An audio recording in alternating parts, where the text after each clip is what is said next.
Fala pessoal, tudo bem com vocês? Olha, o Timão sofre mais do que deveria, do que imaginava contra o América de Natal, mas vira o jogo e conquista boa vantagem para o jogo da volta. O Breno Bidon, simplesmente um adulto, está pronto. Pronto para ser titular e um cara de nome aí no Corinthians, e o Carlos Miguel, olha, salvou do pior. Que partida do novo goleiro do Corinthians? Chega mais, eu sou o Chico Garcia, inscreva-se no canal e vamos juntos. Bora se inscrever no canal, falta muito pouco para bater a meta de 1 milhão, a gente tá chegando lá graças a você. Obrigado de coração, gente, para todo mundo que tá se inscrevendo aí, dando like no vídeo, isso ajuda muito a gente a produzir conteúdo aqui na plataforma. Bora? Vamos falar do Timão? Corinthians 2, América de Natal 1. Um time da Série A e um time da Série D, quarta divisão do futebol brasileiro, mas que em campo não reproduziram essa diferença, essa distância. A gente tem que entender alguns contextos.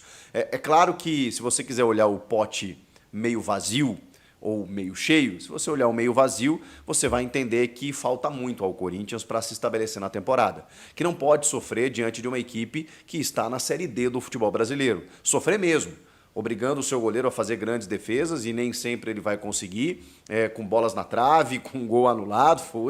Cara, o América de Natal atacou o Corinthians, gerou desconforto e chegou sempre ou invariavelmente com muito perigo. Isso liga um sinal de alerta. O Corinthians teve problemas defensivos e problemas na criação também. Sem o Rodrigo Garro, acabou sofrendo nessa questão. Mas, felizmente, né, pro Corinthians, tem um menino que está surgindo aí e que merece mais atenção. Sei que a gente olha muito pro Wesley. O Wesley é um atacante que está cada vez mais amadurecendo, está cada vez mais se afirmando, é natural isso, as propostas estão chegando, é muito difícil segurá-lo na metade do ano, e se o Augusto cumprir aquilo que prometeu, vai vendê-lo, mas por um bom dinheiro, senão vai segurar o garoto um pouco mais. E eu sei que o Wesley ele atrai mais holofote, mas precisamos falar de Breno Bidon, precisamos falar.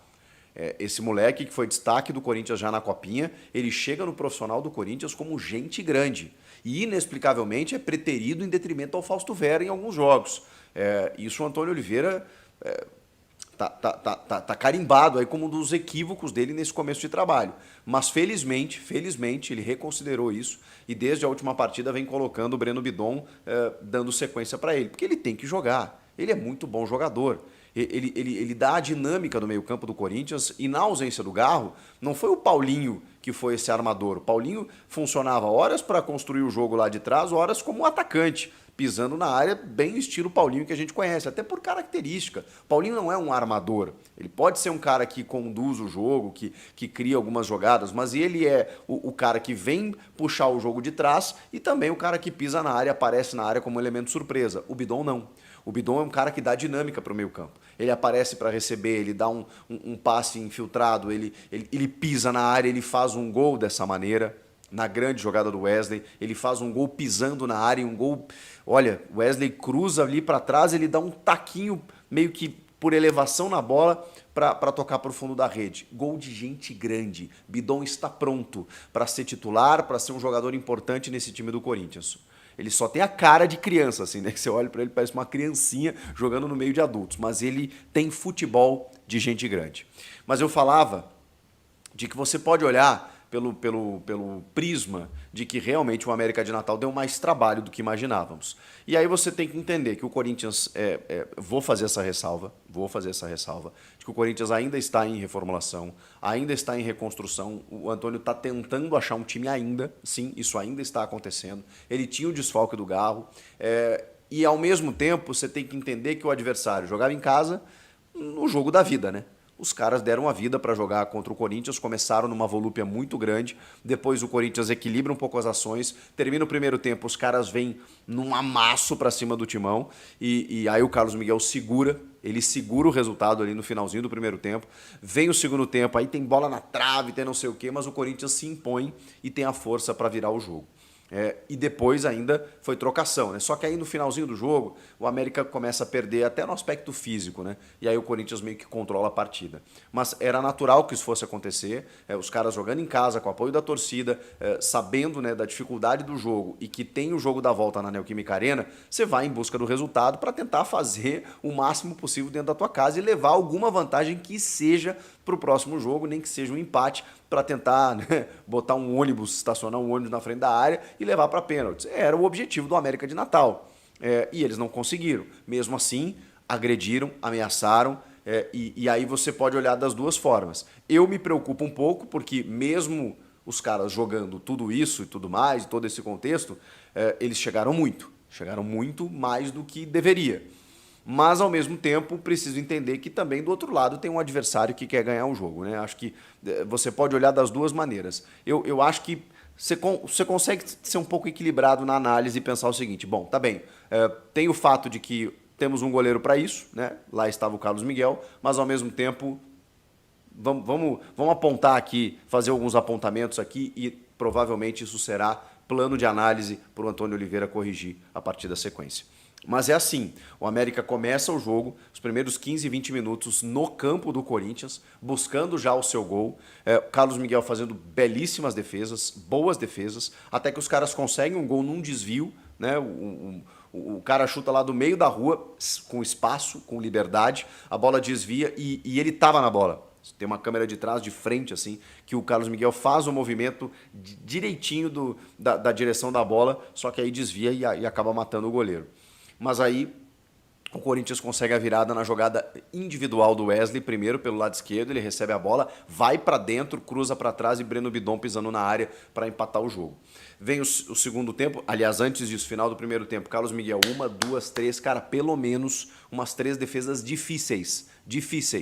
Ele é muito ágil, esse goleiro ele é alto, ele é muito forte, mas ele é muito ágil. E isso me impressiona no Carlos Miguel. Importante esse jogo para ele. Então, se a gente for olhar do copo meio cheio, copo meio vazio, esse jogo foi importante, porque contra o Fluminense, eu ouvi gente dizendo o seguinte: mas ele também não foi exigido. Porque realmente o Corinthians fez um grande jogo contra o Fluminense. E o Fluminense estava numa rotação abaixo, realmente, não propiciou grandes defesas ao Carlos Miguel. Teve uma ou outra bola que ele até espalmou para frente. Nesse jogo já não. Ele teve gestos técnicos perfeitos, brilhantes durante o jogo. E tem uma coisa, Carlos Miguel tem uma coisa que o acompanha além da qualidade, que é a sorte. Porque foram 2 bolas na trave e um gol anulado. Então, assim, e ainda assim, ele sai perdendo com... o Corinthians sai perdendo com um gol que ele sofre por conta de um desvio, que ele obviamente não tem culpa, mas o time vira o jogo. Então ele sai vitorioso. Ele tem uma estrelinha aí, ele tem um molho, ele tem um brilho aí, o Carlos Miguel. Dá pra gente colocar assim, porque olha, os caras chegaram, ele fez a parte dele, e quando ele não conseguiu fazer, trave, e o América poderia ter empatado o jogo no gol do Ferreira, mas aí, olha, milimétrico impedimento, mas aí o VAR tá lá para isso, acabou anulando o gol. Então, mais do que talento e qualidade, Carlos Miguel também tem sorte para poder garantir essa vitória do Corinthians. Mas ele foi o responsável por salvar do pior. E por isso que eu digo, ok, vamos colocar no contexto, é jogo de mata-mata, o Corinthians ganhou o jogo, enfrentou um adversário que queria dar a vida para conquistar alguma coisa, mas, cara, o Corinthians sofreu mais do que deveria. Isso tem que servir mais do que asteriscos, né, como uns seminários para que o Antônio Oliveira possa estudar e passar para os seus jogadores do que aconteceu. Tivemos outros destaques individuais, né? Eu acho que estamos diante de um novo titular da defesa do Corinthians. O Gustavo Henrique, ele, até por nomenclatura, até por hierarquia, meio que assumiu a condição na saída do Lucas Veríssimo ao lado do Félix Torres e também, até por ordem de chegada, né, o Kaká chegou depois, foi meio que ao natural permanecendo. Mas ele nunca, digamos assim, se afirmou entre os titulares. Alguém estava encantado com o Gustavo Henrique?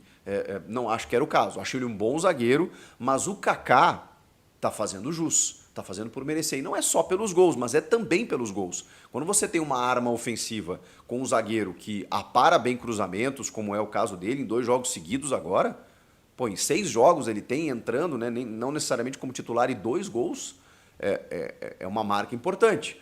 Vocês lembram, né, que o Corinthians durante muitos anos buscava o segundo pau na cobrança de escanteio para buscar o Gil.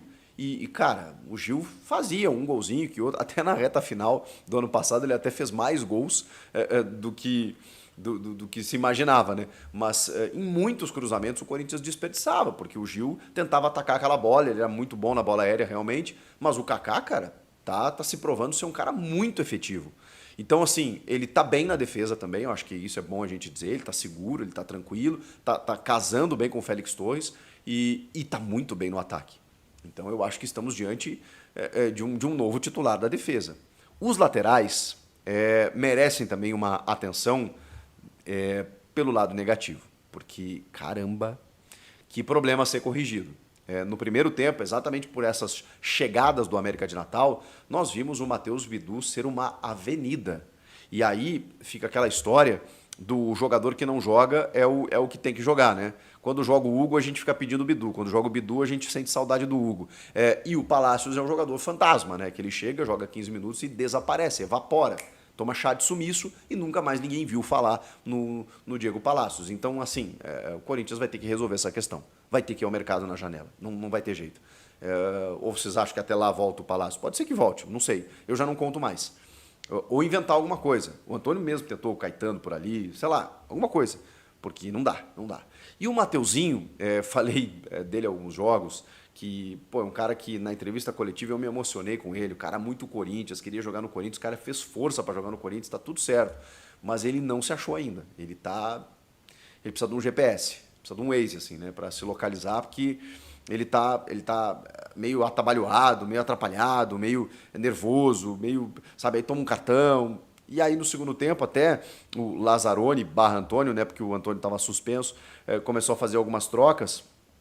E eu achei até que ele ia tirar o Mateuzinho até pelo cartão para botar o Fagner, mas ele mantém o Fagner numa segunda linha, tira o Mosquito e bota o Fagner ali na lateral. Não sei se foi a melhor das opções, mas enfim, ele costuma fazer isso também.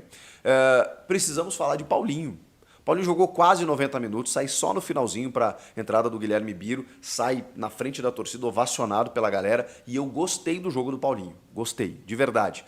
Ele não foi o armador e nem se prometia isso no jogo, né, com a ausência do Garro, mesmo que fosse apenas na nomenclatura ali, mas o Bidon acabou sendo o armador do time e o Paulinho foi o cara que, como eu disse, vinha buscar a bola na defesa para construir, mas ao mesmo tempo pisava na área e era mais um cara ofensivo ali para tentar fazer cruzamentos. Ele origina um escanteio antes do gol do Kaká, né, quando ele mata a bola, consegue chutar e o cara faz o desvio. Mas ele apareceu na área em vários momentos. No primeiro tempo, inclusive, tem uma cabeçada dele, mas aí ele centra no goleiro, né? E o Félix Torres antes também tinha dado uma bola na trave, só para não deixar passar.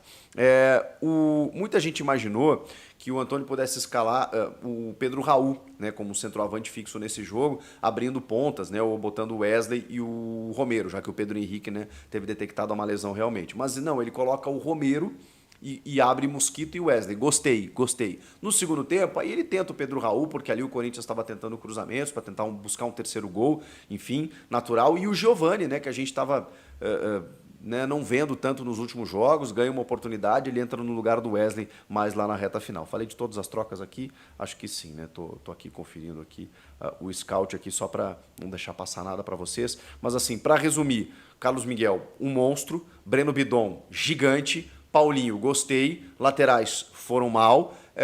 Ranieri, como sempre, muito regular, né? O Wesley tá se afirmando cada vez mais. O Romero meio apagado, né? O Mosquito acho que fez algumas investidas também, mas nada que desse muito brilho.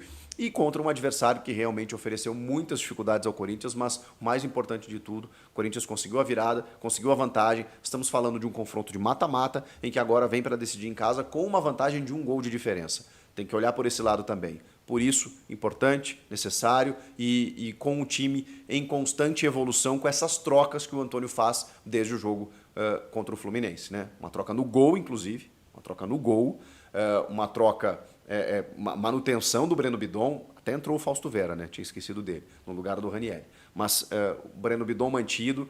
O ataque eu acho que ele ainda não definiu, até porque o Pedro Henrique machucou, o Mosquito voltou a receber algumas oportunidades, o Yuri Alberto segue machucado, o Pedro Raul está servindo como alternativa no banco, então ele está tentando o Romero de falso 9 e não está funcionando muito bem, então me parece que tem alguma coisa a ser corrigida ali na frente também.